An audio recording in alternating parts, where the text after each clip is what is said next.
We call on the archangels. We call on Gaia, Mother Earth.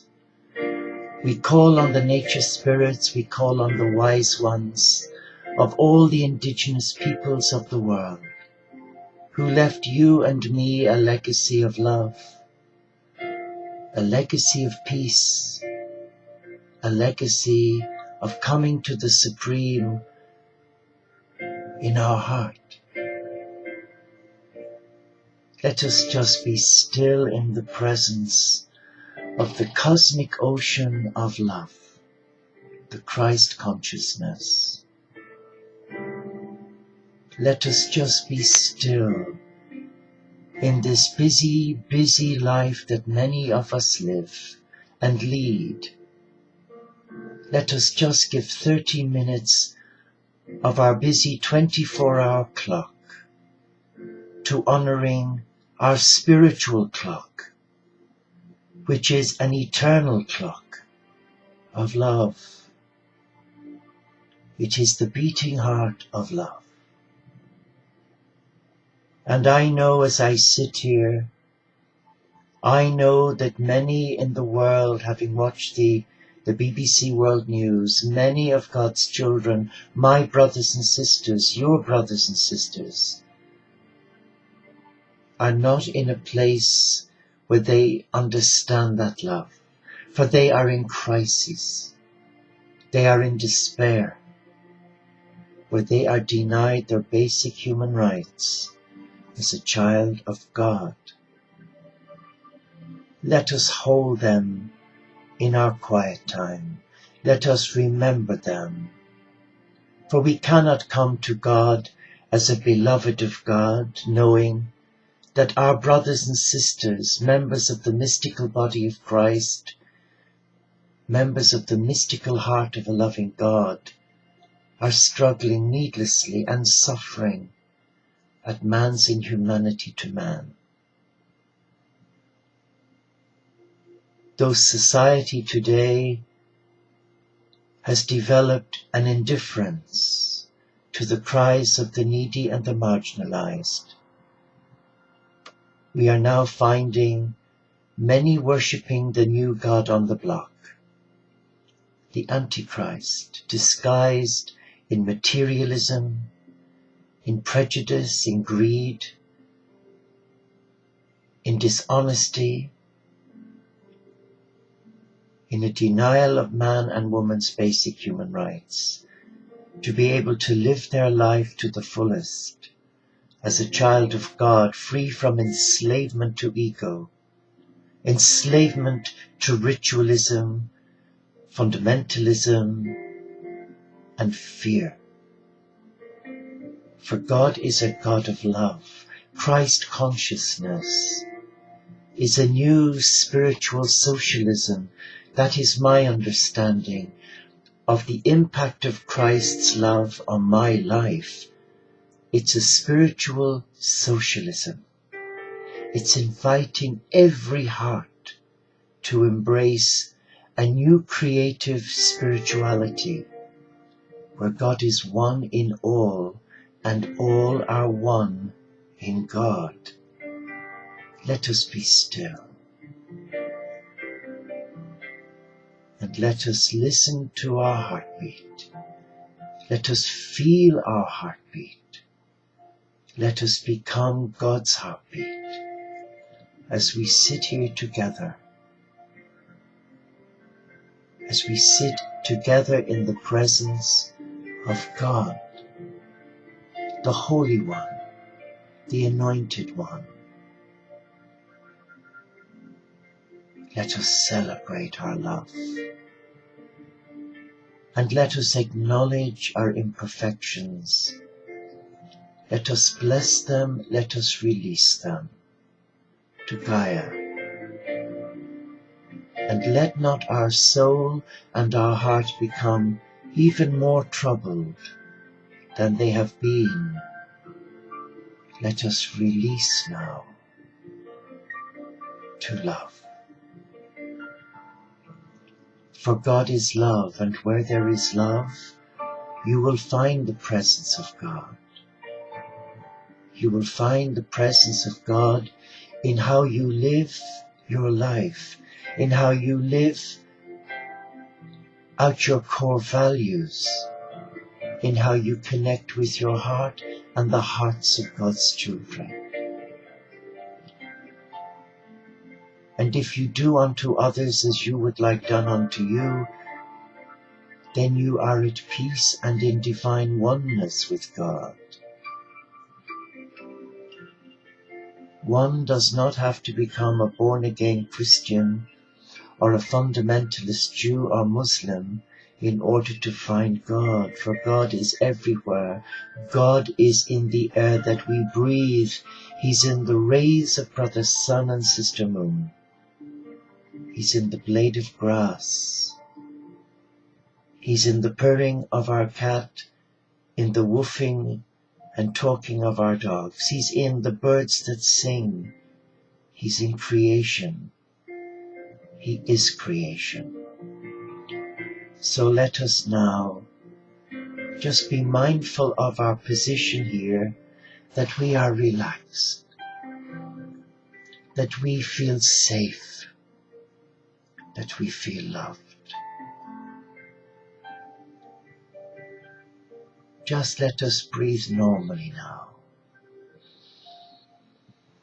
Let us breathe the very breath of God, and let us allow that breath transform us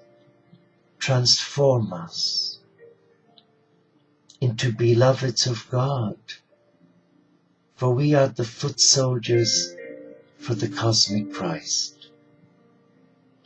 We are the foot soldiers of love.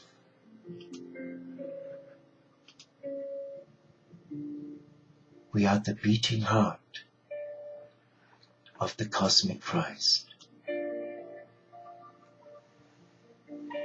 We are all that there is, all that there could ever be. Be still. Be still and know that God is here, that the Supreme is present,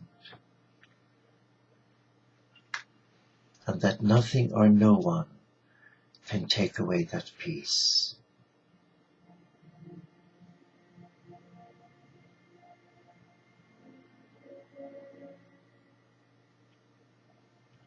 And now we use the angelic mantra, a mantra given to my heart back in December 1999, when they invited my heart to call on the archangel princes that would empower me self-heal,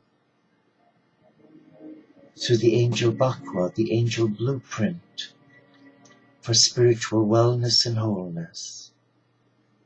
Inura, Inura, Inura, Zainura. Angels, here I am. I come to be with you. I come to be with you. Just focus now on your in-breath.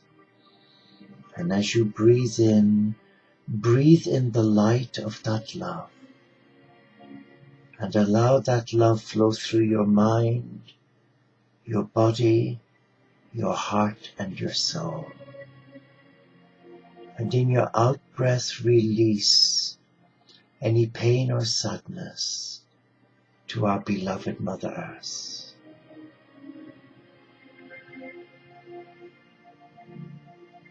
And let us relax. Be still.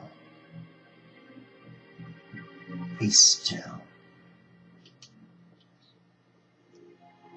Be still in the presence of God. Be still and know that we are one. And it is not an academic oneness, it's a heart oneness. It is the gift of love. It is the gift of peace.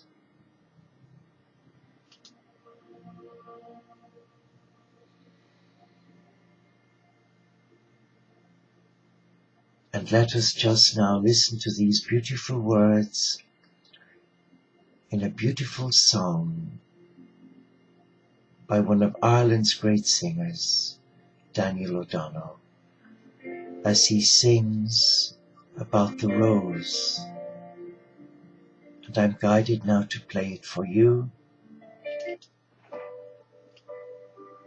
Just listen to the words and let us allow the Spirit of God speak to us, touch us. Some say love, it is a river that drowns the tender reed. Some say love, it is a razor that leaves your soul to bleed. Some say love, it is a hunger, an endless aching. I say love, it is a flower, and you, its only seed.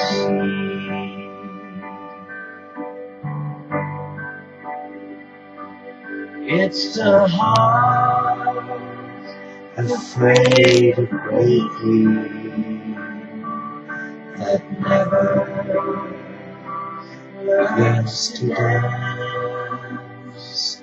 It's the dream of brave breaking that never takes a chance. It's the one who won't be taken from who cannot seem to be. And the soul afraid of dying that never learns to live.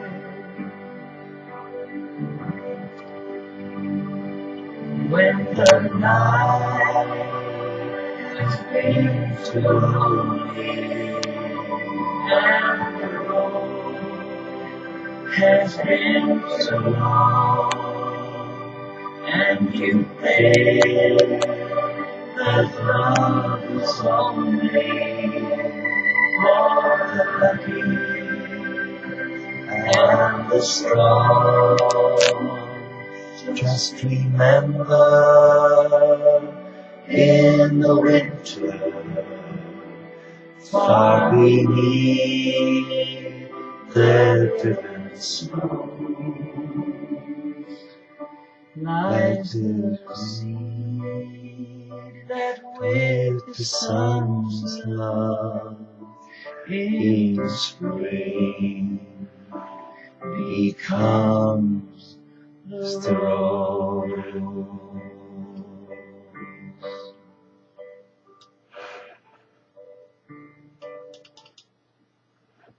The words are so beautiful.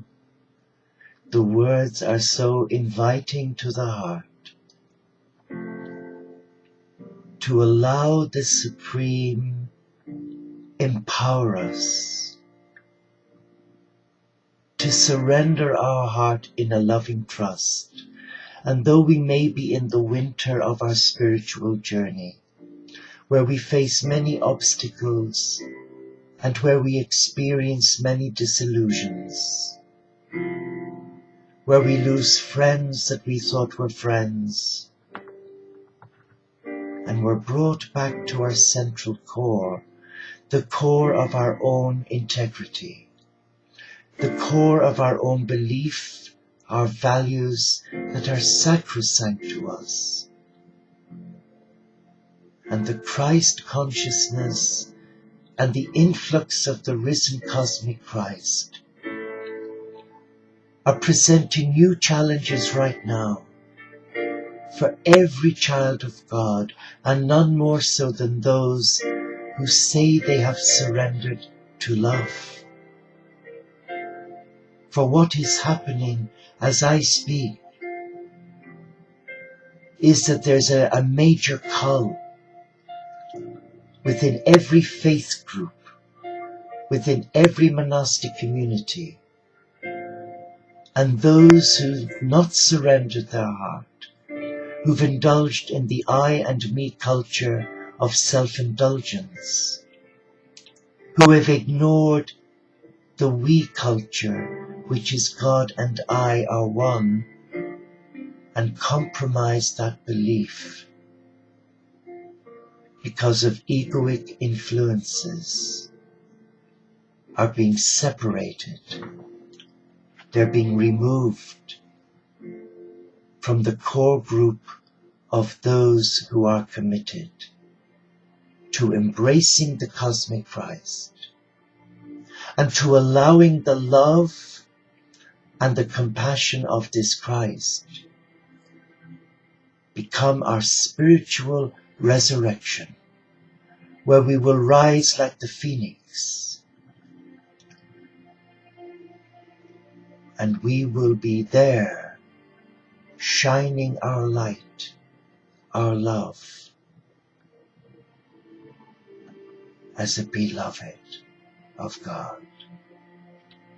And though our hearts may be aching for the friends we've come to know and love, the influx of the Christ light is now happening.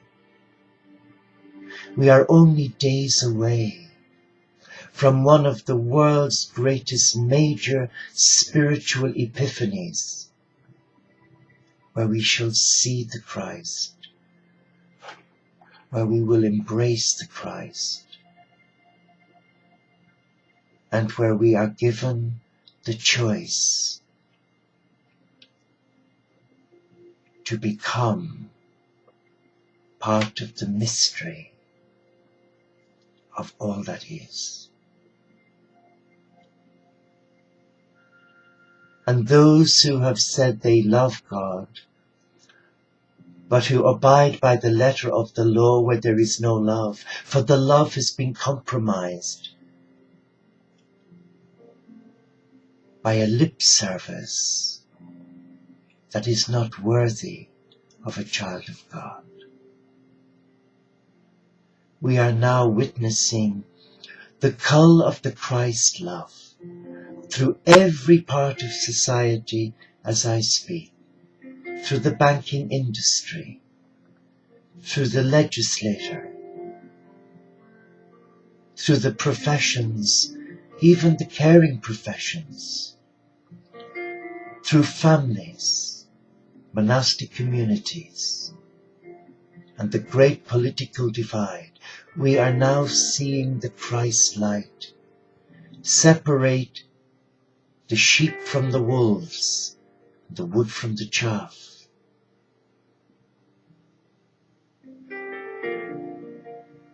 And the angels of the Most High are empowering those who have totally surrendered to step into their power as the beating heart of the Christ, where there is no fear, only love. Only love. So yes, we are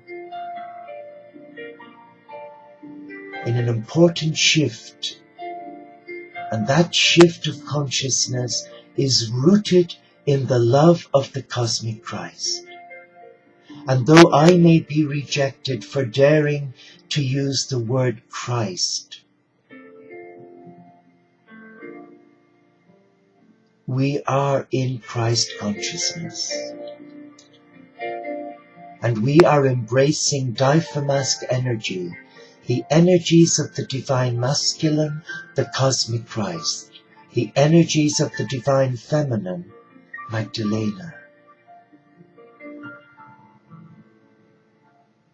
And we are now being prepared to come with our soul friend and meet our soul group that we were a part of from the very first incarnation that we came into.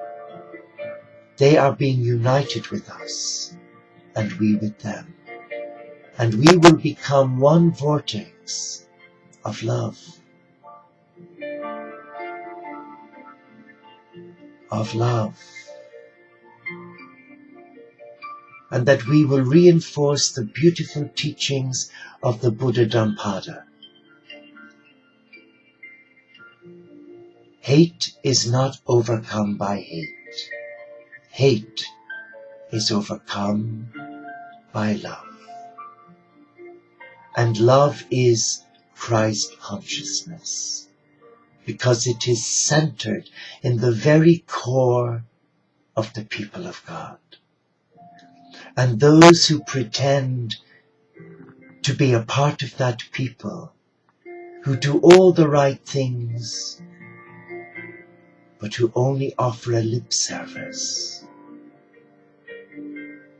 they are being culled, removed from contaminating the few who are totally in divine oneness in their heart chakra. And the thymus chakra between the throat and the heart is now being opened. The window of the thymus chakra is the gateway to the angelic realm. In angelology, we know that the thymus chakra is the first chakra to accessing the Supreme. And it allows us to use our throat chakra to speak our truth from a heart of love. It allows us to see the face of the Christ through our third eye and celebrate.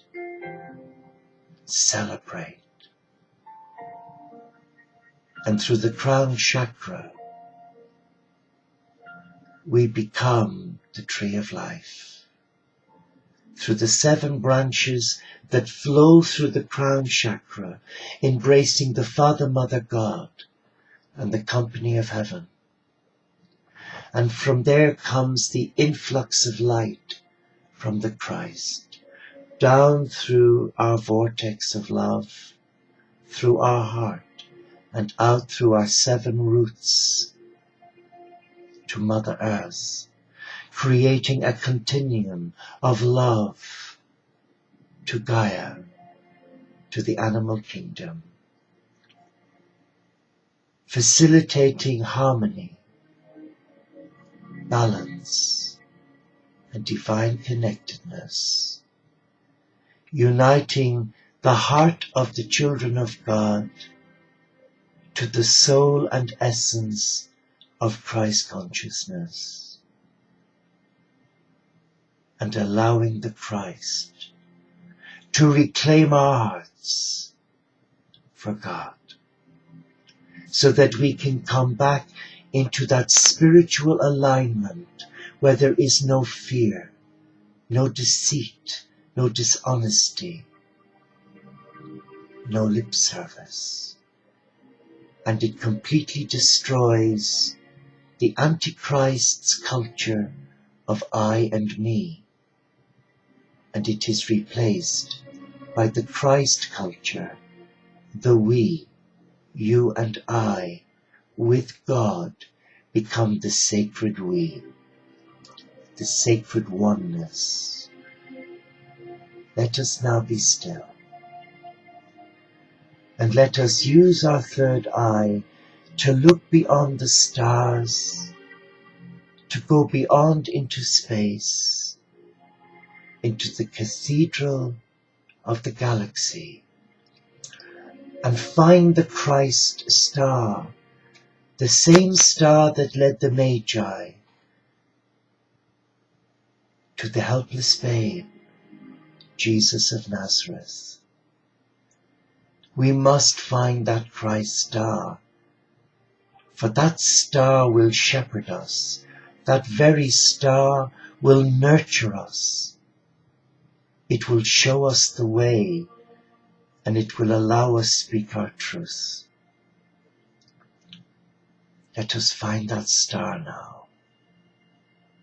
We can see a myriad of stars, Jupiter and Venus, the Milky Way, and there it is. It is flickering right in front of us, and now it's becoming a strong light, a piercing light, and we can see it dancing in the sky. It is radiant. It is breathtaking. And we come right up to the star of Christ consciousness, and we hear a voice speaking to us. The voice of the beloved is crying out to us, "Come, my beloved, come, come, and rest a while in my arms, and allow my love protect you from those fair weather friends that you thought were genuine and true followers of mine. They were followers of self, and their agenda was to destroy, because they were threatened by my presence in you. And now I'm touching you. I am empowering you now. Come right back into your central core and embrace your I am presence. The Father, Mother, God, who created you in love. Receive that love. Become that love. For you are that cosmic love. And the moment you have surrendered your heart to my love, you became Christ dead. You became an important part of the cosmic Christ. You became its hands and feet and its beating heart. And though the world and friends might reject you, the Christ is saying, I could never reject you. For you have surrendered everything for love, and love will surrender everything to honor that love in you. Let us hold that love. Let us touch that love. Let us embrace that love. And let us bring it back into its rightful place, into the temple of God within our being. Let us feel the love of the Father, Mother, God and the cosmic Christ. And allow it now activate the strands of our soul's DNA, giving us clarity, a sense of duty, and a sense of caring for self, so that when the bell rings at midnight 2012, every strand within our soul's DNA will become fully activated, and we will become one within the I Am presence. Be at peace, and be still.